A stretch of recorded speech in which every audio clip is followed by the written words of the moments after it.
तो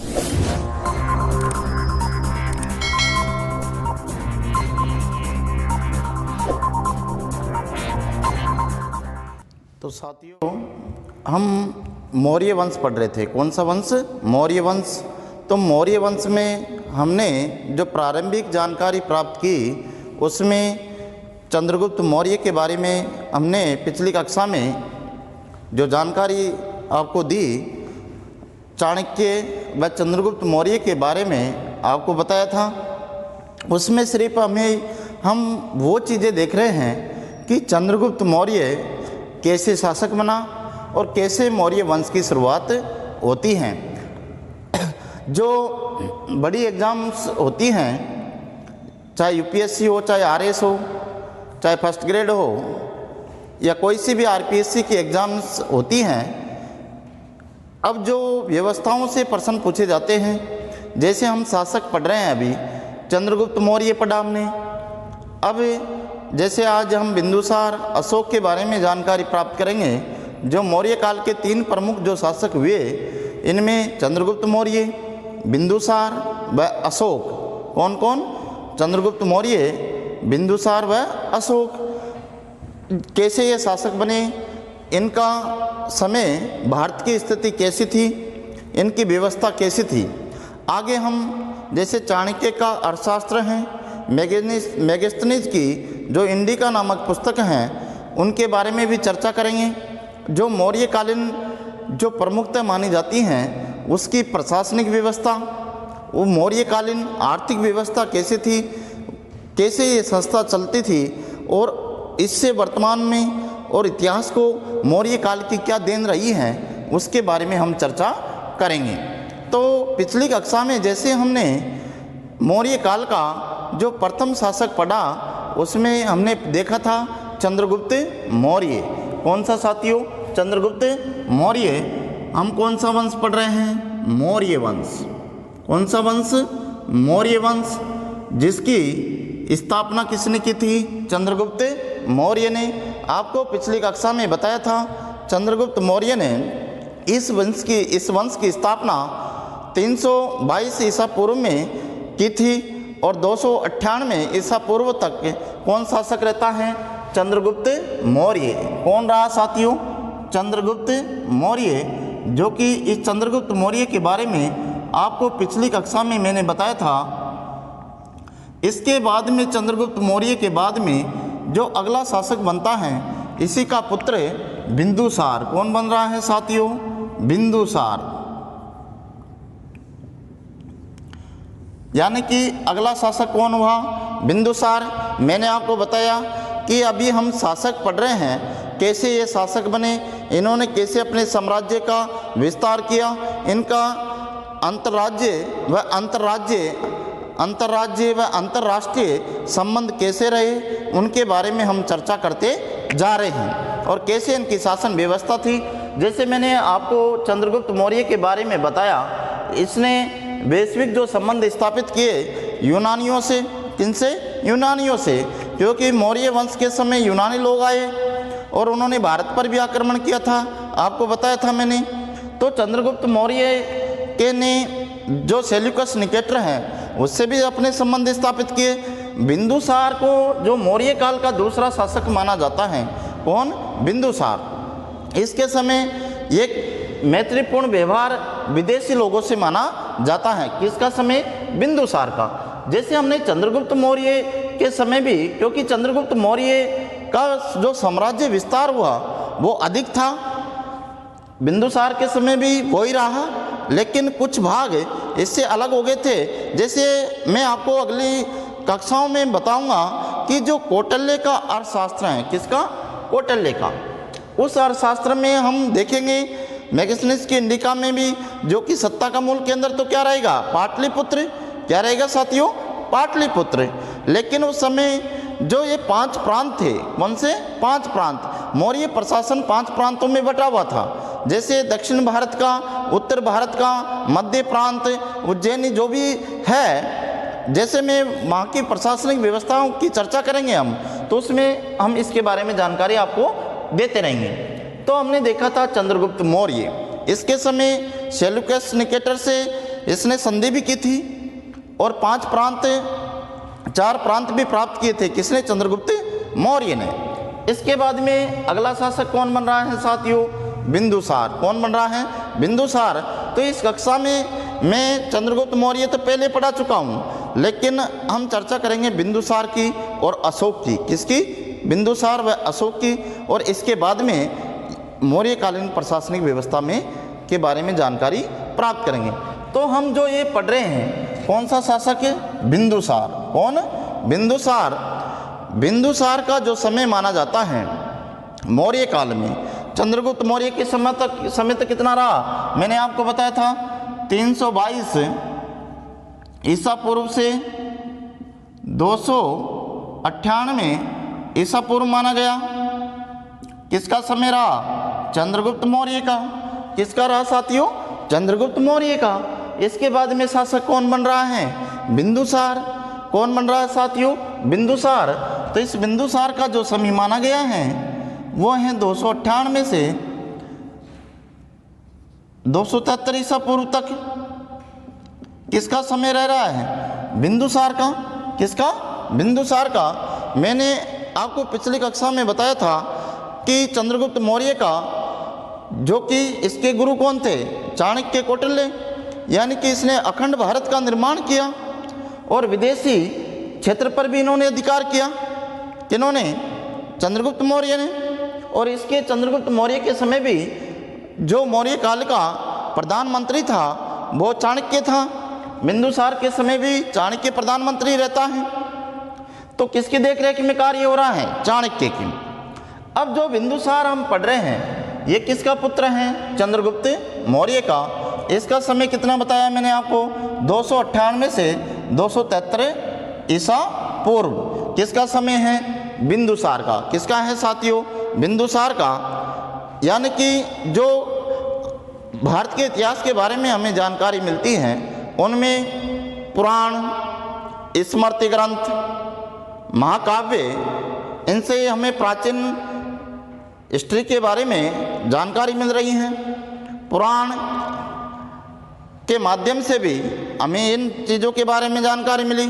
बौद्धिक ग्रंथ, साहित्य ग्रंथ, पुरातत्विक के स्रोतों के द्वारा जो हम प्राचीन भारत के बारे में हम जानकारी प्राप्त करते हैं, तो ये चीज़ें पूछी जाती हैं। तो ये जो मैं आपको पढ़ा रहा हूँ बिंदुसार, कौन सा? बिंदुसार। इसका समय कितना बता रहा हूँ? 298 से 273 ईसा पूर्व। अब जैसे मैंने बात की आपसे पुराणों की, स्मृति ग्रंथों की, बौद्धिक ग्रंथों की, जैन ग्रंथ, इनके माध्यम से हमें इन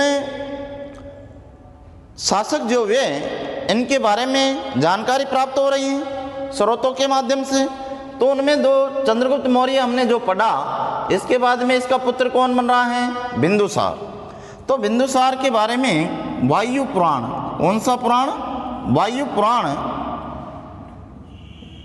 से जानकारी मिलती है कि यह दुर्धरा का पुत्र था। किसका था? दुर्धरा का। किसको बताया गया है? बिंदुसार को। किसको? बिंदुसार को। किसका पुत्र माना है? दुर्धरा का। किसका? दुर्धरा का।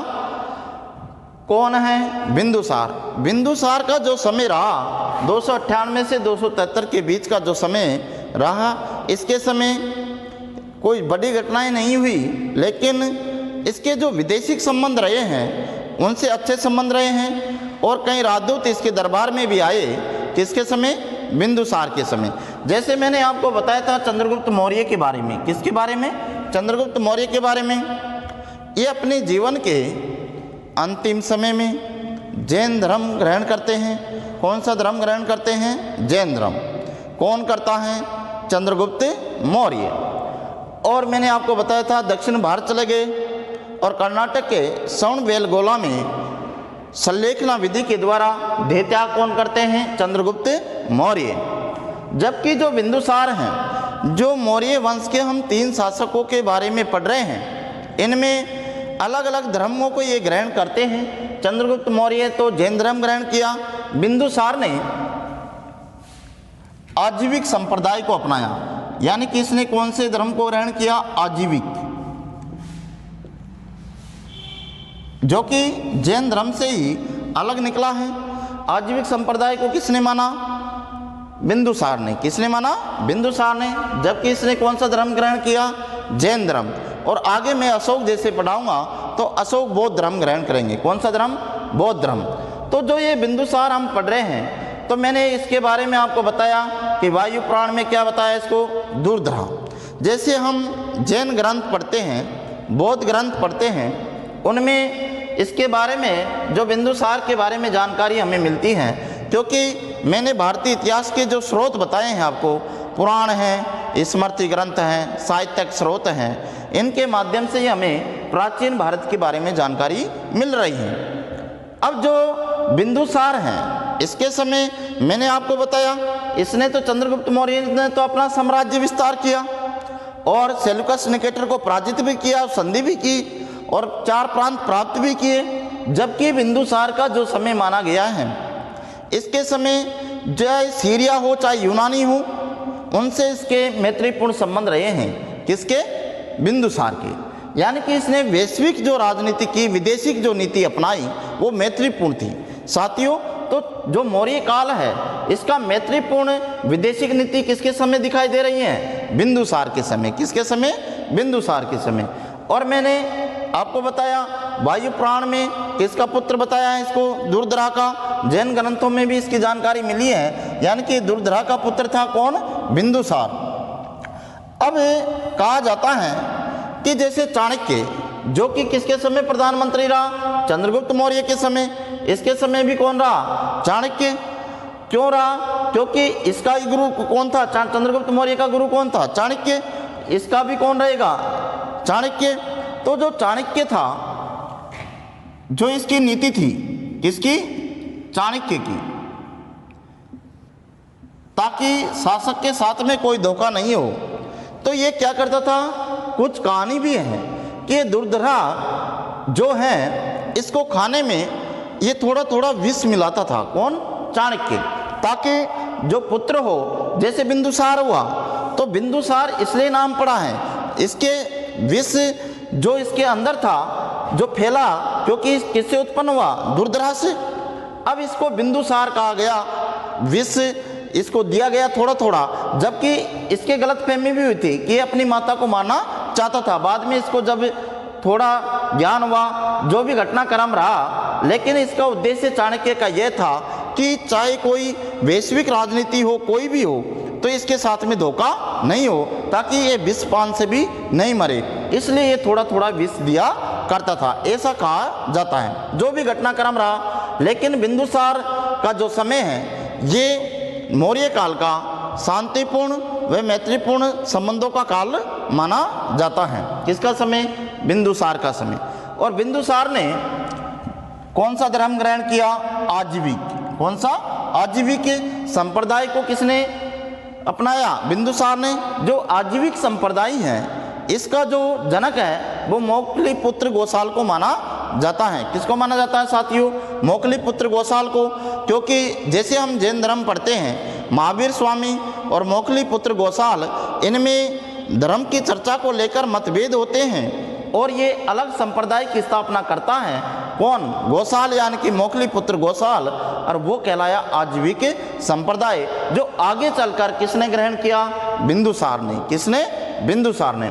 अब जो ये बिंदुसार हम पढ़ रहे हैं, मैंने इसके समय यही चीज़ें बताई, क्योंकि आगे जैसे हम अशोक पढ़ेंगे तो अशोक के समय अशोक जो नीति अपनाएगा आक्रामक, शुरुआती दौर में वो आक्रामक नीति अपना रहा है, जबकि बिंदुसार मैत्रीपूर्ण संबंध स्थापित कर रहा है। कौन सा संबंध? मैत्रीपूर्ण। इसी आधार पर ये बिंदुसार जो यूनानी, क्योंकि भारत में मौर्य काल के प्रशासन के समय यूनानी लोग आ रहे हैं। पहले की कक्षा में आपको बताया था, जैसे चंद्रगुप्त मौर्य ने अखंड भारत का निर्माण किया, उसमें इसने जो सिंध प्रांत था, कौन सा प्रांत? सिंध प्रांत, इस पे विदेशी आक्रमण हुए और यहाँ पर इस क्षेत्र पर पूरे पर अधिकार किया। किसने? चंद्रगुप्त मौर्य ने। 4 प्रांतों पर जो यूनान थे, इन लोगों से फिर संबंध किसने स्थापित किए? बिंदुसार ने। किसने? बिंदुसार ने। और इसके समय यूनानी जो प्रमुख राजदूत था, डाइमैक्स। कौन साथियों? डाइमैक्स, जो कि किसके दरबार में आया? बिंदुसार के दरबार में।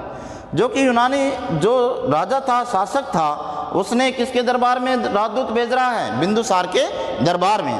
ऐसे ही इसने जो और विदेशी जो शासक थे, जैसे सीरिया, कौन सा? Syria,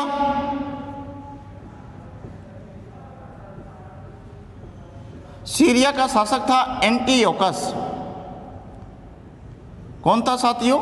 Antiochus. इसी एंटियोकस से इसने मांग की थी, किसने? बिंदुसार ने। किससे मांग कर रहा है? एंटियोकस, इसे फर्स्ट कहा जाता है, जो सीरिया का शासक था। किसका? सीरिया, यानी कि ये यूनान, सीरिया, इनसे अपने संबंध स्थापित कर रहा है। कौन? बिंदुसार। कौन? बिंदुसार। और इसके विदेशिक नीति जब हम देखते हैं तो इसके समय मैत्रीपूर्ण संबंध दिखाई दे रहे हैं। तो सीरिया का शासक जो एंटियोकस था, इसने इससे जो मांग की, किसने? बिंदुसार ने। सूखे अंजीर, किसकी मांग कर रहा है? सूखे अंजीर व शराब व इसके अलावा जो मांग कर रहा है सूखे अंजीर व शराब व दार्शनिक। किसकी? दार्शनिक की। एंटियोकस फर्स्ट, जो कि इससे मांग कौन कर रहा है? बिंदुसार। इसकी मांग पर ये सूखे अंजीर व शराब तो भेज देता है, लेकिन दार्शनिक नहीं भेजता है और कहता है कि हम दार्शनिकों का आय और व्यय नहीं करते, यानी कि हम इनका व्यापार नहीं करते हैं, इसलिए दार्शनिक को नहीं भेजा। किसने? एंटियोकस ने। जबकि इसके लिए क्या भेज दिए? सूखे अंजीर व शराब। तो इस प्रकार जो हमें दिखाई दे रहा है बिंदुसार के समय का, यानी कि इसने जो विदेशिक नीति अपनाई उसमें ये मैत्रीपूर्ण संबंध दिखाई देते हैं। इतना महत्वपूर्ण समय इसका नहीं रहा, किसका? बिंदुसार का। इसमें से जो प्रश्न पूछे जाते हैं कि इसके विदेशी लोग कौन कौन इसके दरबार में आए और उनसे इसके संबंध क्या रहे, इन्हीं में से प्रश्न पूछा जाता है। जैसे आज चाहे आप कोई भी एग्जाम की तैयारी कर रहे हो, चाहे यूपीएससी हो, चाहे आरपीएससी हो, चाहे और एग्जाम हो, उनमें जैसे हम शासक पढ़ रहे हैं, मूलतः एक प्रश्न चंद्रगुप्त मौर्य से उठा लेते हैं। क्या इसके साम्राज्य विस्तार रहा? फिर मैंने आपको बताया था कि मौर्यकालीन प्रशासनिक व्यवस्था, सामाजिक व्यवस्था, उनमें से भी प्रश्न आते हैं। तो यहाँ पर जो बिंदुसार का समय है, आपको बताया कि इसका समय कैसा माना जाता है। इसके बाद में शासक कौन बनेगा? अशोक। कौन बन रहा है? अशोक। अशोक का समय भी मौर्य काल का सबसे महत्वपूर्ण काल माना गया है। और किसका समय भी? बिंदुसार व चंद्रगुप्त मौर्य का। तो बिंदुसार का समय कितना बताया मैंने? 298 से 273 ईसा पूर्व। अब जैसे इसको अलग अलग नामों से पुकारा गया, किसको? बिंदुसार को। इसको अमित्र घात क्या किया कहा गया है? अमित्र घात, अमित्र चेट्स आदि नामों से जाना गया। यानी कि इसको नाम तो देख क्या दिया गया? शत्रुओं का नाशक है। बिंदुसार को क्या बताया है? शत्रुओं का नाशक है। किसको कहा गया है? बिंदुसार को। किसको? बिंदुसार को। इस प्रकार जो बिंदुसार का समय माना गया है, अलग अलग जानकारी हमें मिल रही है। जैसे जैन धर्म है, क्योंकि जैन धर्म से क्या निकला है? आजीविक संप्रदाय। कौन सा?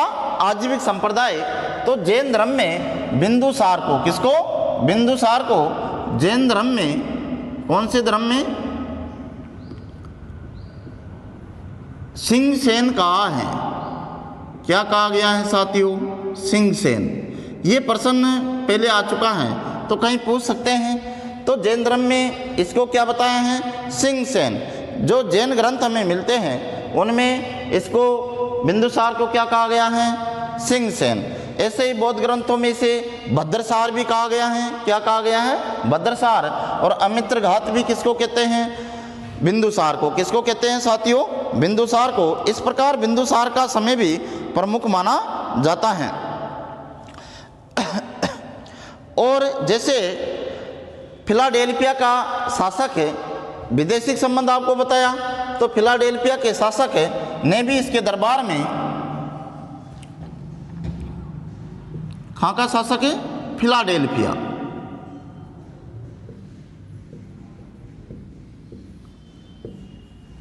के शासक ने डायोसिस, कौन सा?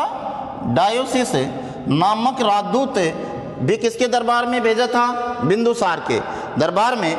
तो साथियों, जैसे हम राजदूतों की चर्चा कर रहे हैं, जो राजदूत इसके दरबार में आ रहे हैं, राजदूत क्यों भेजे गए? इन्होंने अपने मैत्रीपूर्ण संबंध स्थापित करने के लिए इन राजदूतों को भेजा गया। जैसे हम वर्तमान में विदेशी की नीति देखते हैं, चाहे भारत की हो, चाहे कोई भी कंट्री हो, चाहे अमेरिका हो, चाहे चाइना हो, कोई सा भी देश, तो इनकी जो विदेशी की नीति का निर्धारण करते हैं, तो हर देश के राजदूत होते हैं और वही विदेशी की नीति का निर्धारण करते हैं। ऐसे ही जो वैश्विक नीति हम यहाँ पर देख रहे हैं, किसके समय? बिंदुसार के समय। तो यहाँ पर दिखाई दे रहा है कि राजदूत आ रहे हैं, डायमेक्स आया, जो भी ये भी एंटियोकस के समय था, इसी के दरबार का था डायमेक्स, जो कि किसके दरबार में आ रहा है? बिंदुसार के दरबार में। फिलाडेल्फिया का शासक भी डायोसिस नामक राजदूत कहाँ पर भेज रहा है? बिंदुसार के दरबार में। तो इस प्रकार, और जबकि दार्शनिक नहीं भेजे, क्योंकि विद्वानों का हम खरीद फरोख्त नहीं कर सकते, तो राजदूत जो कि विदेशी कूटता या रणनीति को निर्धारित करते हैं, तो ये आए और इन्होंने जो संबंध स्थापित किए किससे? बिंदुसार से। यानी कि यहाँ पर जो इसकी नीति थी उसमें बदलाव आता है। किसके समय? बिंदुसार के समय। अभी सिर्फ हमने शासक पढ़ रहे हैं। पहला पढ़ा था चंद्रगुप्त मौर्य, जिसमें हमने पूरी जानकारी प्राप्त की। दूसरा पढ़ रहे हैं बिंदुसार। बिंदुसार का समय हमने देखा। इनकी माता का नाम तो क्या है? दुर्धरा है। इसको शत्रुओं का नाशक यानी कि अमित्रघात, अमित्रचेष्ट भी कहते हैं। जैन धर्म में क्या कहा गया है? सिंहसेन। और इसको भद्रसार के नाम से भी जाना जाता है। विदेशी लोगों से जो वैश्विक नीति इसने अपनाई, एंटियोकस का समय हो, चाहे फिलाडेल्फिया का शासक हो, यानी कि जो राजदूत इसके दरबार में आए हुए, आपको दो चीज़ें आपको विशेष रूप से ध्यान में रखनी है। एक तो डायोसिस राजदूत जो फिलाडेल्फिया, और एक डायमेक्स जो यूनानी सीरिया का एंटियोकस के दरबार का था। कौन? डायमेक्स। तो इन राजदूतों को आपको विशेष रूप से ध्यान में रखना है। जबकि दार्शनिक व सुके अंजीर इसके दरबार में नहीं भेजे गए। किसके समय? बिंदुसार के समय। तो ये प्रमुख दो शासक हमने पढ़े। अब जो अंतिम प्रमुख शासक माना जाता है किसका? मौर्य काल का। कौन से काल का साथियों? मौर्य काल का। वो माना जाता है अशोक। कौन?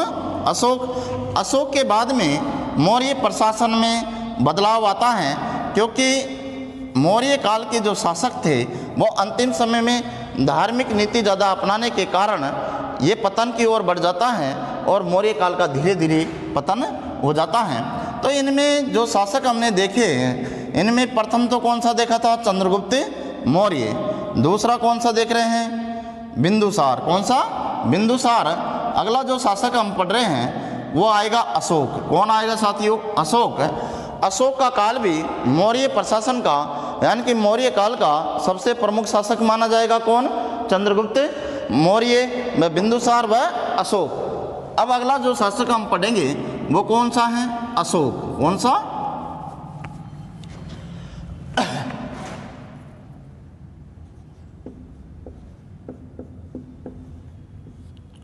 अशोक। मैंने आपको बताया कि जो चंद्रगुप्त मौर्य के बाद में शासक बना बिंदुसार, बिंदुसार का समय हमने देखा। विदेशी राजदूतों का संबंध यहाँ पर स्थापित हो रहा है। इसके बाद में इसका समय मैंने बताया था 298 273 ईसा पूर्व के लगभग का समय किसका रहा है?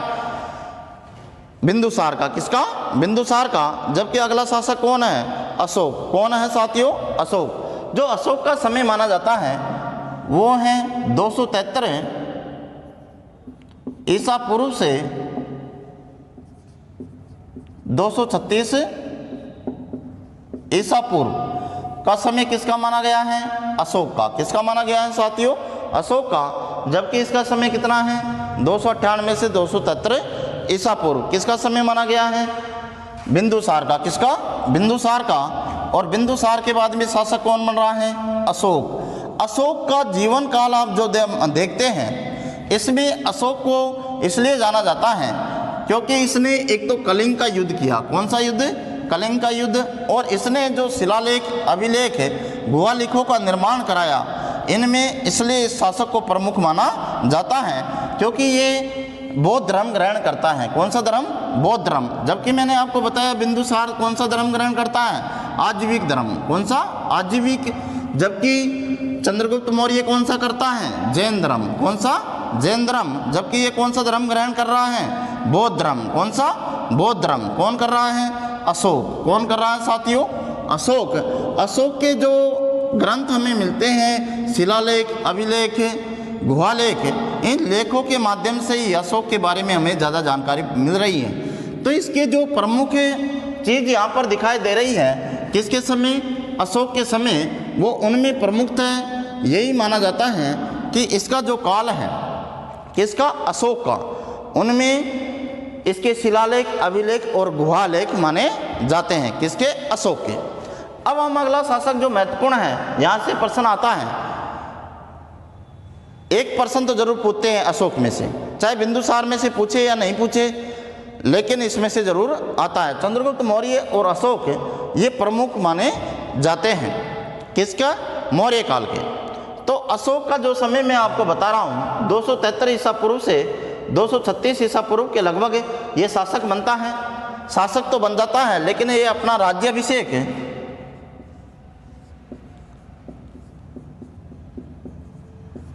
269 ईसा पूर्व के लगभग करवाता है, ऐसा माना जाता है। क्योंकि ये उपराज्यपाल था और सौराष्ट्र का गवर्नर कौन था? अशोक। कौन? अशोक। क्योंकि ये जो प्रांत बटे हुए थे, जैसे मैं बताऊंगा मौर्यकालीन प्रशासन में कि कैसे इन प्रांतों का 5 प्रांत प्रमुख थे। तो ये अवंती का उपराजा घोषित किसको कर रखा था? अशोक को। किसको? अवंती। अवंती जो राज्य था, उसका उपराजा कौन था? अशोक। कौन था साथियों? अशोक। अशोक महत्वपूर्ण है, इसको विशेष रूप से हमको पढ़ना है और इसके बारे में हमें जानकारी चर्चा करते रहेंगे। तो जो अशोक का समय हमें दिखाई दे रहा है 273 से 236 ईसा पूर्व, जबकि ये राज्याभिषेक कब करवा रहा है? 269 ईसा पूर्व में, क्योंकि ये उपराजा था कहाँ का? अवंती का। कहाँ का साथियों? अवंती का। क्योंकि ये बिंदुसार की मृत्यु के बाद में अशोक अवंती का उपराजा जो कि शासक बनता है। चंद्रगुप्त मौर्य के बाद कौन बना? बिंदुसार। बिंदुसार के बाद में कौन बन रहा है? अशोक। तो ये आपको पहली चीज तो क्या ध्यान में रखनी है?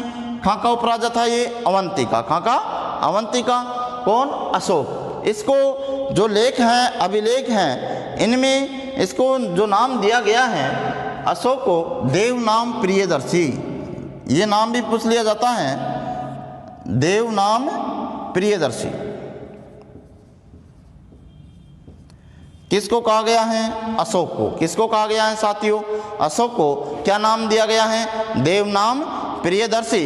इसके जीवन का जो हमें साक्ष्य मिलते हैं कई ग्रंथों से, इसके गुहालेख, अभिलेख तो हम बाद में चर्चा करेंगे, लेकिन जैसे सिंगली ग्रंथ मिले। कौन से ग्रंथ? सिंगली ग्रंथ। इन सिंगली ग्रंथों से हमें जानकारी मिलती है कि ये देवनाम प्रियदर्शी भी इसको नाम मिलता है। किसको? देवनाम प्रिय। देवनाम प्रियदर्शी किसको कहा गया है? अशोक को। किसको साथियों? अशोक को। अब जो ये राज्याभिषेक कब करवाया? 269 ईसा पूर्व में। ये भी चंद्रगुप्त मौर्य की तरह महत्वाकांक्षी था। कौन? महत्वाकांक्षी। कौन? अशोक। कहा जाता है, ग्रंथों से हमें जानकारी मिलती है कि ये अपने 99 भाइयों की हत्या करके मगध की सत्ता इसने ली थी। किसने? अशोक ने। ऐसा माना जाता है। तो ये शुरू में ही आक्रामक नीति कौन अपना रहा है? अशोक। जबकि नींव कौन डाली थी मौर्य वंश की? चंद्रगुप्त मौर्य ने। जैसे हम आगे पढ़ेंगे वहाँ की आप विशेष रूप से जो प्रशासनिक व्यवस्था है, वहाँ की जो धार्मिक, सामाजिक, आर्थिक वो चीज़ें हम जब अगली कक्षा में देखेंगे तो वहाँ से आपको दिखाई देगा कि अशोक का समय में बदलाव आता है। क्योंकि तोसली जो उड़ीसा का क्षेत्र था ये मगध से अलग हो जाता है, क्योंकि वहाँ की जो जातियाँ थी वो अलग हो जाती हैं। इस कारण आक्रामक नीति कौन अपना रहा है? अशोक। कौन अपनाता है साथियों? अशोक। इस प्रकार अशोक की जो नीति है वह आक्रामक मानी जाती हैं। अब जो मैं आपको बता रहा हूँ, जैसे अशोक को इसलिए जाना जाता है क्योंकि इसने अभिलेख, गुहालेख, शिलालेखों का निर्माण करवाया था। किसने? अशोक ने। अब जो मैं बता रहा हूँ 269 ईसा पूर्व में तो क्या करवा रहा है ये? राज्य अभिषेक। क्या हुआ था इसका? राज्य अभिषेक। इसके अभिलेखों ग्रंथों से जानकारी मिल रही है। जैसे शुरुआत में 14 घोषणाएं करेगा तो उनमें से ये जानकारी भी है कि अपने राज्य अभिषेक के बारे में भी चर्चा करता है। कौन? अशोक। अशोक महत्वाकांक्षी शासक था। इसी नीति के तहत ये 261 ईसा पूर्व में, कब साथियों? 261 ईसा पूर्व में कलिंग पर आक्रमण करता है। किस पर आक्रमण करता है? कलिंग पर। जैसे मैं भारत की, अखिल भारत का जो निर्माण चंद्रगुप्त मौर्य के समय हुआ, इसकी जो चर्चा हम करते हैं तो दक्षिण भारत का जो क्षेत्र था उनमें उड़ीसा, कौन सा? उड़ीसा, जो तटवर्ती राज्य हैं, जैसे आप जियोग्राफिकल दृष्टिकोण से देखते हैं तो तटवर्ती राज्यों में उड़ीसा और इसकी राजधानी थी तोसली। क्या थी साथियों? तोसली। ये नगर है, कहा जाता है हाथियों के लिए जाना जाता था। किसके लिए? हाथियों। क्योंकि यहाँ सर्वाधिक क्या पाए जाते थे? हाथी। क्या पाए जाते थे? हाथी। और कहा जाता है इन हाथियों को प्राप्त करने के लिए ही अशोक ने उड़ीसा पर यानी कि तोसली पर आक्रमण किया था। जैसे मैंने कहा था मौर्य प्रशासन 5 प्रांतों में बटा हुआ था, तो एक प्रांत कौन सा था? तोसली भी था, जो कि नीचे दक्षिण भारत का क्षेत्र था। तो इनमें से ये नगर अलग हो चुका था। तो इस पर अधिकार कौन करना चाह रहा है? क्योंकि ये किससे जोड़ रहा है? अपने साम्राज्य से। किसको? उड़ीसा को। तोसली से अलग हो चुका था, इस कारण भी यहाँ पर आक्रमण किया। कुछ तो ये विद्वान ये मानते हैं, लेकिन यहाँ पर क्या पाए गए थे? हाथी। क्या? हाथी। और कहा जाता है इन हाथियों को प्राप्त करने के लिए ही किसने? अशोक ने कलिंग का युद्ध किया था। इसके अलावा यहाँ पर कहा जाता है नागा जनजातियाँ रहती थी। कौन सी जनजातियाँ? नागा। ये नागा जनजातियाँ अशोक के समय उपद्रव कर रही थी। क्या कर रही थी साथियों? उपद्रव। कौन सी जनजातियाँ? नागा जनजातियाँ, जो इस क्षेत्र में पाई गई हैं। और ये जनजातियाँ अशोक की मणिमुक्ताओं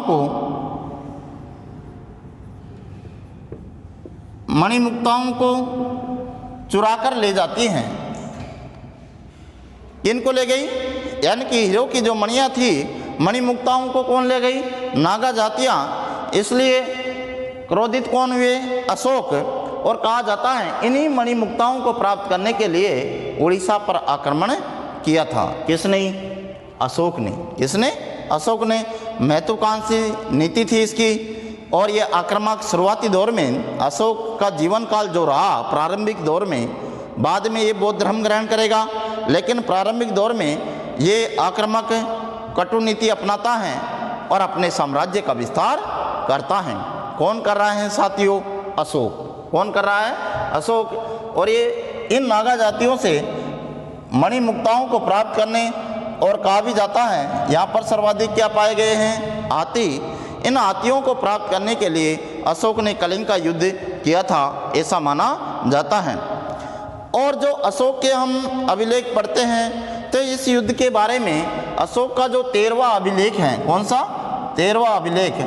अभी जैसे हम सारी चर्चा करेंगे तो 13वें अभिलेख में इस युद्ध के बारे में चर्चा का उल्लेख मिला हुआ है। हर अभिलेख में अलग अलग बातें कही इसने, धर्म नीति अपनाई। तो उन्हें नीतियों के तहत 13वें अभिलेख में अशोक की जो बातें लिखी हुई हैं, इसमें इस युद्ध का वर्णन भी मिलता है। कौन से युद्ध का साथियों? कलिंग के युद्ध का। कौन से युद्ध का?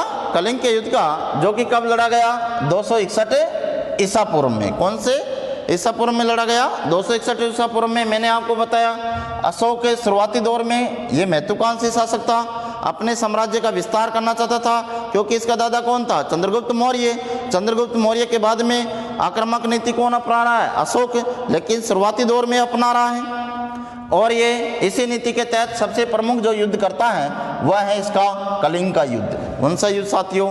कलिंग का युद्ध। और इस कलिंग के युद्ध में कहा जाता है घोर नरसंहार होता है। इस घोर नरसंहार को देखकर अशोक का हृदय परिवर्तन हो जाता है। क्या परिवर्तन हो गया साथियों? हृदय। क्योंकि इसमें लाखों की संख्या में लोग मारे जाते हैं और लाखों की संख्या में घायल हो जाते हैं, क्योंकि ये शुरुआती दौर में आक्रामक नीति अपनाता है और तहस नहस करता है और 99 भाइयों की हत्या करके अपनी सत्ता स्थापित कर रहा है। कौन कर रहा है साथियों? अशोक। और आगे भी कौन सा युद्ध कर रहा है? कलिंग का युद्ध। और इस युद्ध में घोर नरसंहार होता है। लेकिन जब इसको ये देखता है, युद्ध भूमि में जाता है युद्ध के बाद में, तो चीखती चिल्लाती पुकारों को देखकर इसका हृदय परिवर्तन हो जाता है। किसका हो गया साथियों? अशोक का। जब किसी का हृदय परिवर्तन हो जाता है तो उसमें परिवर्तन आता है। ये प्रकृति का नियम है।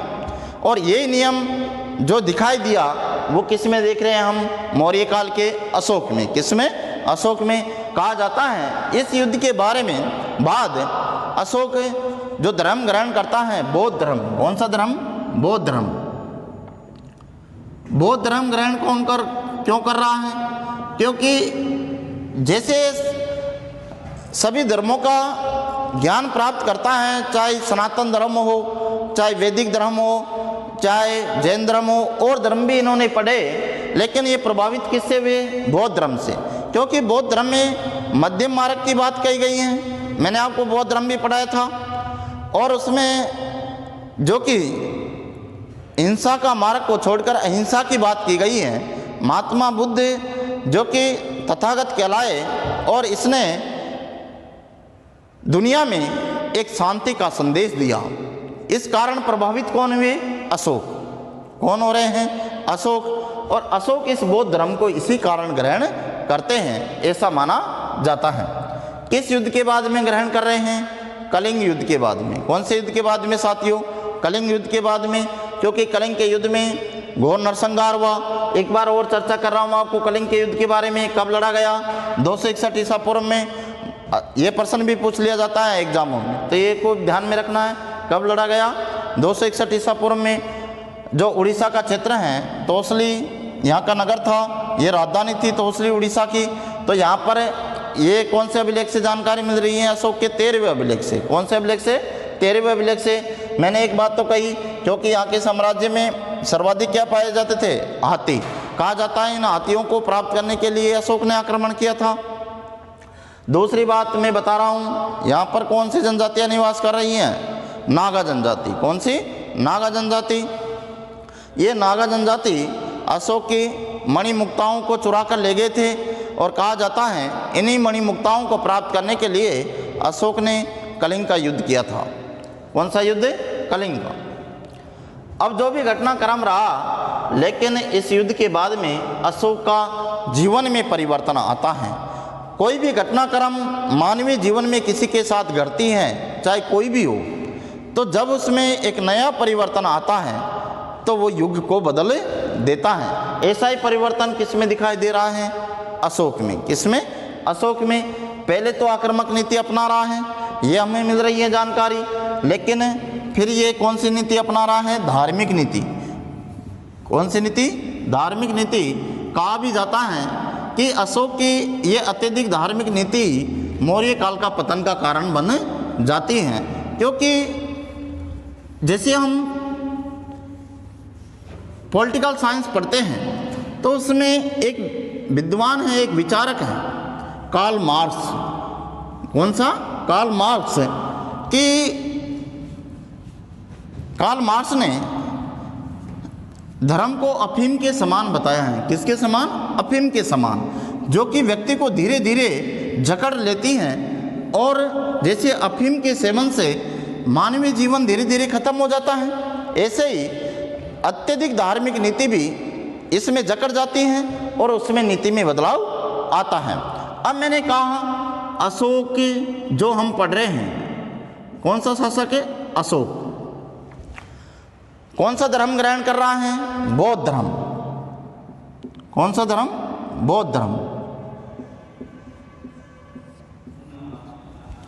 अब बौद्ध धर्म ग्रहण करने के बाद में अशोक की जो प्रमुख बातें हैं, जो फैक्ट्स हैं, जो परीक्षाओं में पूछे जाते हैं, उनमें है प्रमुखतः शिलालेख।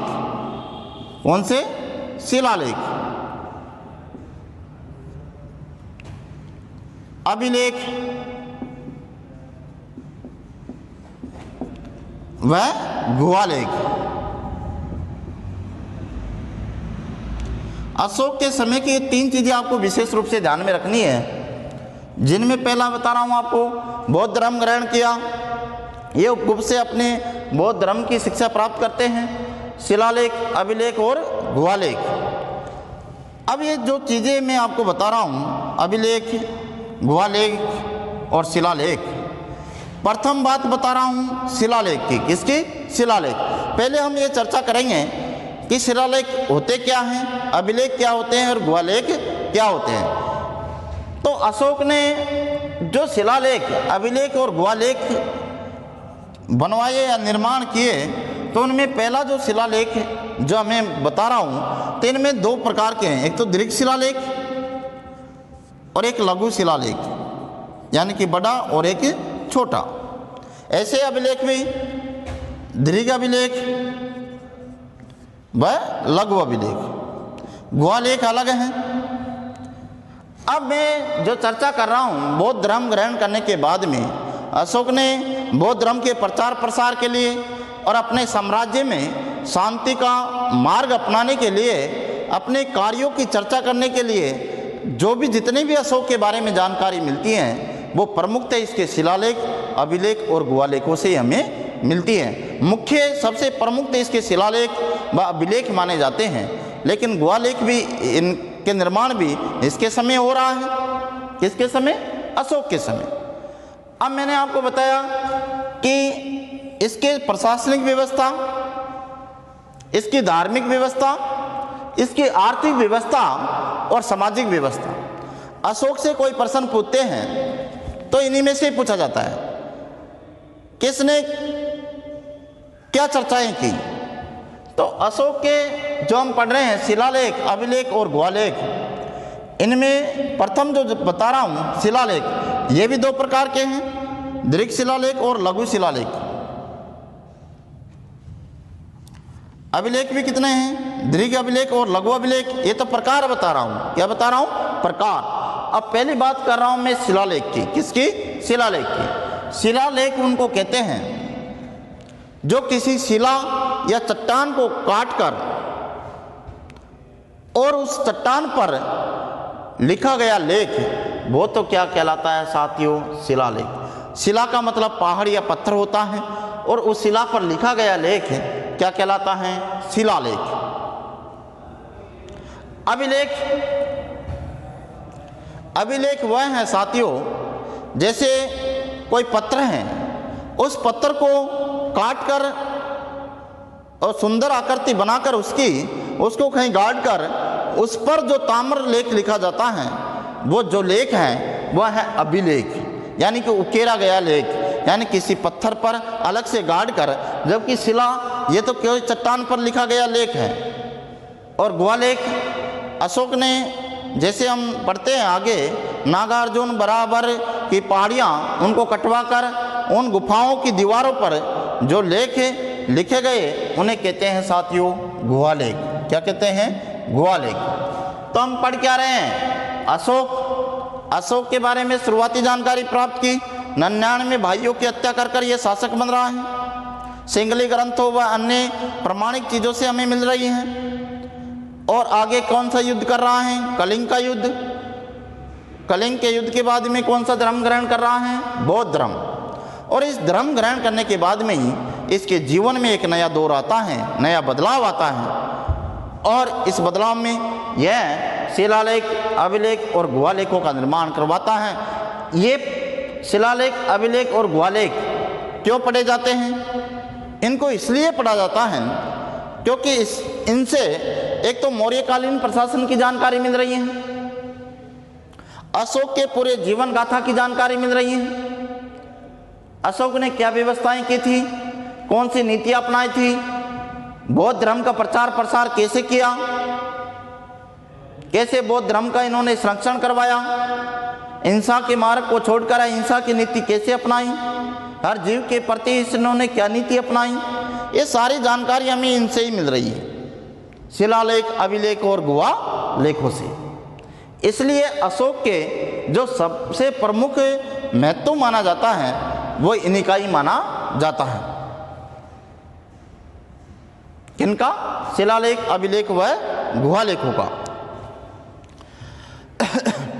अशोक ने जो शिलालेख, अभिलेख व गुहालेखों का निर्माण करवाया, इनमें सबसे प्रमुख जो माना जाता है, जैसे मैं आपको बताऊंगा कि इन्होंने शिलालेख, अभिलेख जो भी हैं, तो इनके अशोक के जो अभिलेख हैं, कौन से अभिलेख, इनकी खोज कैसे हुई, इनको सर्वप्रथम जानकारी कौन दे रहे हैं, इनके बारे में हम चर्चा करते हैं। तो इनमें से सबसे प्रमुख जो प्रथम माने जाते हैं वह है अभिलेख। कौन से? अभिलेख। और अभिलेखों के बारे में जो जानकारी हमें मिलती है अशोक के अभिलेखों की, उनमें सबसे प्रमुख जो सर्वप्रथम दे रहा है टिफेन थेलर है। टिफेन थेलर कौन दे रहा है साथियों? टिफेन थेलर। ये पादरी था। कौन था? पादरी, चर्च में। और ये पादरी ही इन शिलालेखों के बारे में जानकारी, अभिलेखों के बारे में जानकारी देता है। ये 1750 में। कब दे रहा है? 1750 में। लेकिन इनको पढ़ा नहीं गया था कि ये अशोक के लिखे गए लेख हैं। कौन दे रहा है? टिफेन थेलर। ये एक पादरी था, इसने 1750 में इसके बारे में जानकारी दी। और लगभग 40 के लगभग इन अभिलेखों का उल्लेख कौन कर रहा है? टिफेन थेलर। कौन कर रहा है साथियों? टिफेन थेलर है। लेकिन सर्वप्रथम जो अशोक के अभिलेख पढ़े गए, पहला जो सफल प्रयास माना जाता है वह है जेम्स प्रिंसेप का। किसका साथियों? James Prinsep. किसका माना गया है? जेम्स प्रिंसेप का। इन्होंने सर्वप्रथम अशोक के अभिलेखों को पढ़ने का प्रयास किया। कौन कर रहा है? James Prinsep. कब कर रहा है? 1837 में। कौन कर रहा है? James Prinsep. कब कर रहा है? 1837 में। हम पढ़ क्या रहे हैं? अशोक की बौद्ध धर्म के बाद में नीतियाँ, जिनमें प्रमुखतः इसके शिलालेख, अभिलेख, गुहालेखों की जानकारी मिलती है। और इसके सबसे प्रमुख हैं वो माने गए हैं अभिलेख। जैसे मैंने जब आपको सभ्यताएं मैं आपको पढ़ा रहा था, उनमें राजस्थान की एक सभ्यता पढ़ाई थी मैंने, बेराट। कौन सी? बेराट। और बेराट से अशोक का एक अभिलेख मिला था जो कि लघु अभिलेख माना जाता है, वह है बाबरू का अभिलेख। कौन सा? बाबरू का अभिलेख, जिसमें बौद्ध धर्म की जो 3 नीतियाँ थी, यानी कि त्रिरत्न, यानी कि बौद्ध धर्म की जो नीति थी, बुद्ध धम्म संघ, उस अभिलेख से जानकारी मिल रही है। तो ये अशोक का सबसे महत्वपूर्ण जो माना जाता है वो अभिलेख है। बड़ी एग्जाम में पूछे जाते हैं कि इन लेखों में सबसे प्रमुख लेख कौन सा है, तो अभिलेख है, बाबरू का अभिलेख है। इसमें बौद्ध धर्म के ग्रहण करने की जानकारी मिल रही है। और मैंने आपको बता रहा हूँ टिफेन थेलर के द्वारा सर्वप्रथम इन अभिलेखों के बारे में चर्चा की गई। लगभग इसने 40 अभिलेखों के बारे में चर्चा की। किसने की? टिफेन थेलर ने। कब कर रहा है? 1750 में कर रहा है। लेकिन इन अभिलेखों को जेम्स प्रिंसेप के द्वारा प्रथम सफल प्रयास किसका माना जाता है? जेम्स प्रिंसेप का। कब पढ़ा गया? 1837 में। कब पढ़ा गया साथियों? 1837 में। किसके द्वारा? जेम्स प्रिंसेप के द्वारा। तो ये जो अशोक की नीतियां हम देख रहे हैं, उनमें जो सबसे प्रमुख हैं तो शिलालेख, अभिलेख व गुहालेख, यही प्रमुख माने जाते हैं। ये विशेष रूप से ध्यान में रखना। एग्जाम में पूछे जाते हैं। सर्वप्रथम अशोक के अभिलेखों की जानकारी किसने दी? टिपेंथेलर ने दी। कब दी? 1750 में। प्रथम सफल प्रयास कौन कर रहा है पढ़ने का? James Prinsep. कब पढ़ा? 1837 में। अब हम आगे जो चर्चा करेंगे, मैंने आपको बताया अशोक के शिलालेख भी कितने हैं। शिलाओं को काटकर लिखे गए लेख तो क्या कहलाए? शिलालेख। किसी पत्थर पर लिखे गए या उके गाढ़ा कर उस पर लिखा गया लेख है क्या कहलाता है? अभिलेख। जैसे मैं आपको आगे बताऊंगा सारनाथ का अभिलेख जो प्रमुख माना जाता है, दीर्घ अभिलेख व लघु अभिलेख, गुहालेख, ये प्रमुख इसके अशोक के माने जाते हैं। अब जो सर्वप्रथम हम पढ़ेंगे उनमें शिलालेख व अभिलेख और फिर गुहालेख।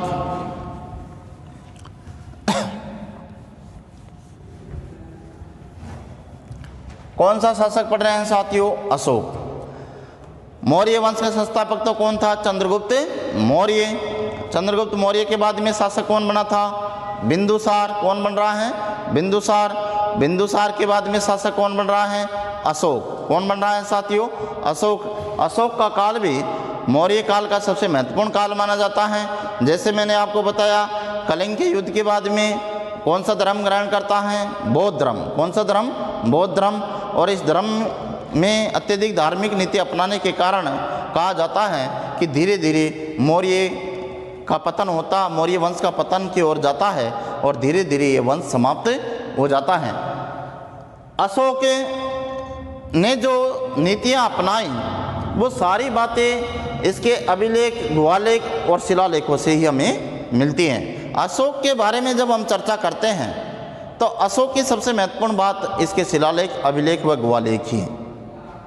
यहाँ से ही महत्वपूर्ण प्रश्न पूछे जाते हैं। जैसे मैंने आपको बताया इसके अभिलेखों की खोज कब कर रहा है? 1750 में। कौन कर रहा है? टिपेंथेलर। कौन कर रहा है? टिपेंथेलर। जबकि पढ़ा किसने था? जेम्स प्रिंसेप ने। कब पढ़ा था? 1837 में। अब आगे जो मैं चर्चा कर रहा हूँ उनमें प्रथम बात आपको बताई कि अशोक के शिलालेख, अभिलेख व गुहालेख। अब इनको लेखों को हम देखेंगे, इनके बारे में चर्चा करेंगे। जैसे अशोक के जो प्रमुख हैं शिलालेख। कौन सा?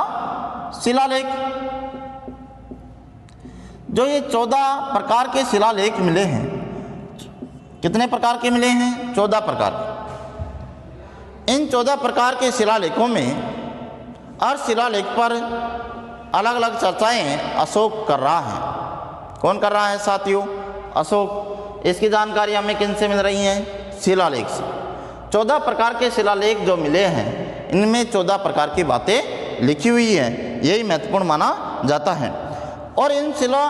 और इनमें कई बातों को दोबारा दोहराया गया है। इस प्रकार से 8 प्रमुख बातों का ही उल्लेख मिलता है। अब जो ये शिलालेख इन्होंने लिखवाए, इनकी लिपि कैसी थी? इनमें प्रमुख जो लिपि का उल्लेख किया गया है खरोष्टी। कौन सी लिपि साथियों? लिपि और भाषा। जैसे हिंदी व्याकरण में आप पढ़ते हो, भाषा क्या होती है, लिपि क्या होती है। जैसे हमारे देश की प्रमुख भाषा कौन सी है? हिंदी। राष्ट्रीय भाषा कौन सी है? हिंदी। जबकि लिपि कौन सी है? देवनागरी। यानी कि कोई भी चीज़ जिस रूप में लिखा जाता है वो तो कहलाती है लिपि, और जिस रूप में बोला जाता है वो कहलाती है भाषा। क्या कहलाती है? भाषा। तो हम जो ये शिलालेख हैं, 14 प्रकार के जो शिलालेख, 8 प्रकार की बातों का उल्लेख इनमें हो रहा है। इनमें जो लिपि का उल्लेख है खरोष्टी, प्राकृत। कौन सी? खरोष्टी, प्राकृत, अरेमाइक। अरेमाइक। कौन कौन सी? अरेमाइक व ब्राह्मी। ये 4 प्रमुख लिपियों का इन शिलालेखों से हमें जानकारी मिलती है। कितने प्रकार के? 14 प्रकार के। 8 प्रमुख शिलालेख माने गए हैं। खरोष्टी कौन कौन सी लिपि में मिले हैं? खरोष्टी, प्राकृत, अरेमाइक, ब्राह्मी लिपि, इनमें लिखे गए लेख हैं। कौन से? शिलालेख।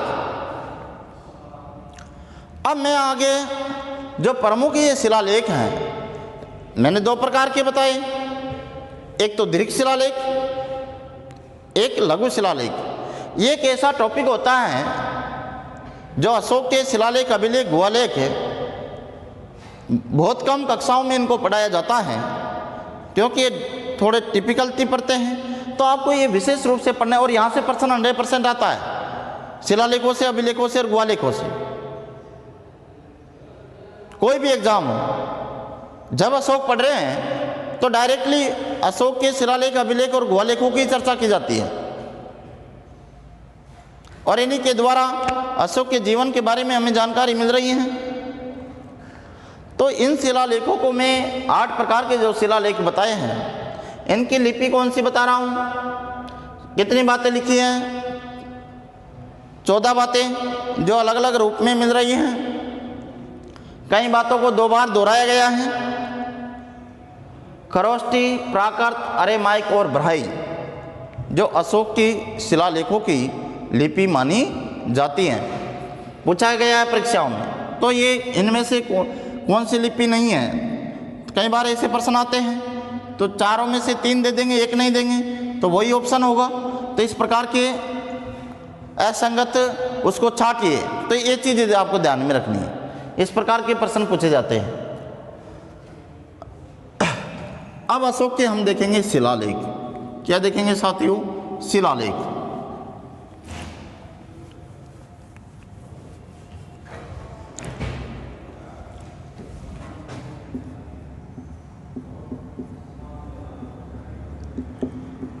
इन शिलालेखों में मैंने आपको बताया 14 प्रकार की ये घोषणाएं करता है। कौन करता है? अशोक। अब जो मैं पढ़ा रहा हूँ अशोक के शिलालेख, इनमें एक ट्रिक के माध्यम से आपको बता रहा हूँ। सोए जो शाम को गधा है। सोए जो शाम को क्या है? गधा है।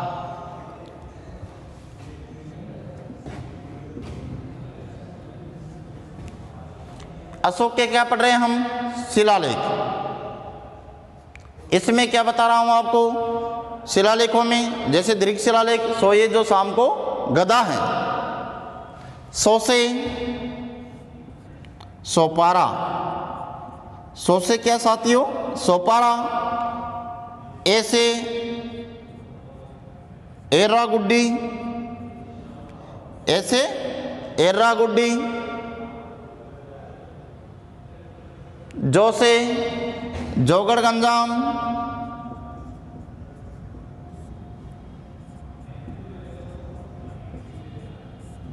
सा से शाहबाज गड्डी।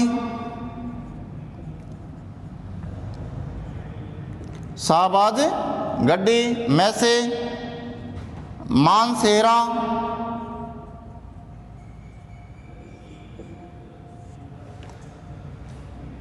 मैं से मानसेरा।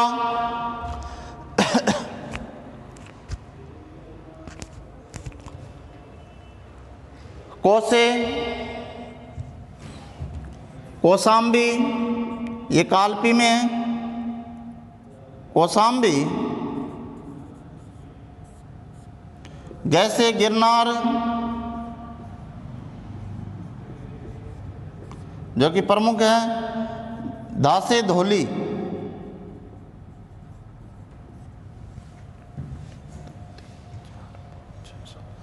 मैंने क्या बताया था? 8 प्रकार के शिलालेखों के उल्लेख मिल रहा है,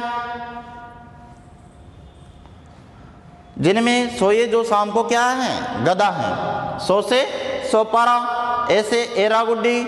जो से जोगड़ गंजाम। सा से शाहबाज गड्डी। मैं से मानसेरा। को से कोसाम्बी। गै से गिरनार। दा से धोली। क्योंकि ये जो स्थान मिले हैं, जो शिलालेख मिले हैं, इनसे ही 14 प्रकार की बातों का जो लेख मिला है, अशोक के सबसे प्रमुख अभिलेख व शिलालेखों की जो जानकारी हमें मिल रही है, इनमें सर्वप्रथम क्या पढ़ रहे हैं हम? शिलालेख। क्या पढ़ रहे हैं? शिलालेख, जिनमें आपको ट्रिक बताई थी मैंने। सो ये जो शाम को क्या है? गदा है। सो से क्या है? सोपारा, ऐसे एरागुड्डी, जो से जोगड़ गंजाम, सा से शाहबाज गड्डी, मैं से मानसेरा, को से कोसाम्बी, गै से गिरनार, धा से धौली। तो आज की कक्षा में जो हमने चर्चा की अशोक के प्रारंभिक जीवन की, बिंदुसार के बारे में पढ़ा, बिंदुसार के समय की जो थोड़ी बहुत जानकारी हम आपको दी, उनमें विदेशी राजदूत जो आए उनकी चर्चा हमने की। उसे के बाद में अशोक का समय जो माना जाता है, मौर्य काल का अंतिम समय का सबसे प्रमुख जो शासक है वो अशोक ही है। और अशोक ने जैसे कलिंग का युद्ध किया, बाद में बौद्ध धर्म ग्रहण किया, उसकी सारी जानकारी आपको जो दे रहा हूँ, उनमें सबसे प्रमुख थे इसके शिलालेख, अभिलेख व गुहालेख ही माने जाते हैं। अगली कक्षा में मैं आपको पूरे शिलालेख, इसके प्रथम प्रमुख अभिलेख व गुहालेखों की हम चर्चा करेंगे, जिनसे मौर्यकालीन प्रशासनिक व्यवस्था, राज्य व्यवस्था, सामाजिक व्यवस्था, आर्थिक व्यवस्था, सामाजिक जीवन के बारे में चर्चा हम अगली कक्षा में करेंगे।